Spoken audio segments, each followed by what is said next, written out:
வணக்கம் ஆதரகம். அதாவது மத்திய நிதி அமைச்சகம் இந்த தகவலினை வெளியிட்டிருக்கின்றது. சென்னையில் சட்டவிரோத வெளிநாட்டு சிகரெட்டுகள் கடத்தப்பட்டது தொடர்பாக அவை பறிமுதல் செய்யப்பட்டிருப்பதாக மத்திய நிதி அமைச்சகம் தெரிவித்திருக்கின்றது. இது தொடர்பாகத்தான், அதாவது டைரக்டரேட் ஆஃப் ரெவென்யூ இன்டெலிஜென்ஸ் என்ற அமைப்பு ஒன்று இருக்கின்றது. வருவாய் புலனாய்வு இயக்குநரகம் என்ற அமைப்பு இருக்கின்றது.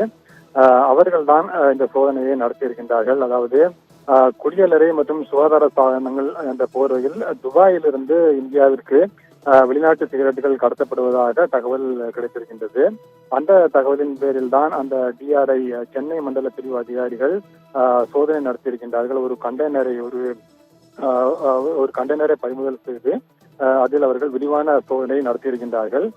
அந்த விரிவான பரிசோதனையின் பொழுது அந்த கண்டெய்னரில் பல பெயர்கள் கொண்ட, அதாவது Manchester United Kingdom special edition மற்றும் mac ice super slims cool blast என்ற பல்வேறு பிராண்டுகளுடைய 92.1 லட்சம் வெளிநாட்டு சிகரெட்டுகள் இருப்பது தெரிய வந்திருக்கின்றது. இந்த சிகரெட்டுடைய மதிப்பு 18.2 கோடி என்று மதிப்பிடப்பட்டிருக்கின்றது.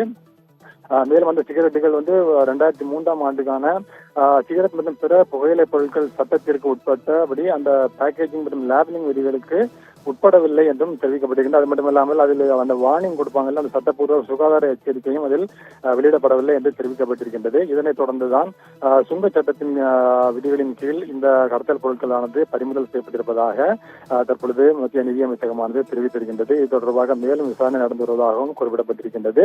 கடந்த ஆண்டில் மட்டும் சென்னையில் உள்ள துறைமுகங்கள் வழியாக கடத்தப்பட்ட மொத்தம் 4.4 கோடி விளையாட்டு சிகரெட்டுகள் மற்றும் போலி சிகரெட்டுகளை டிஆர்ஐ பறிமுதல் செய்திருப்பதாகவும் தெரிவித்திருக்கின்றது. பறிமுதல் செய்யப்பட்ட சிகரெட்டுடைய மதிப்பு 79.67 கோடி என தெரிவிக்கப்பட்டிருக்கின்றது. அப்ரஹாம்.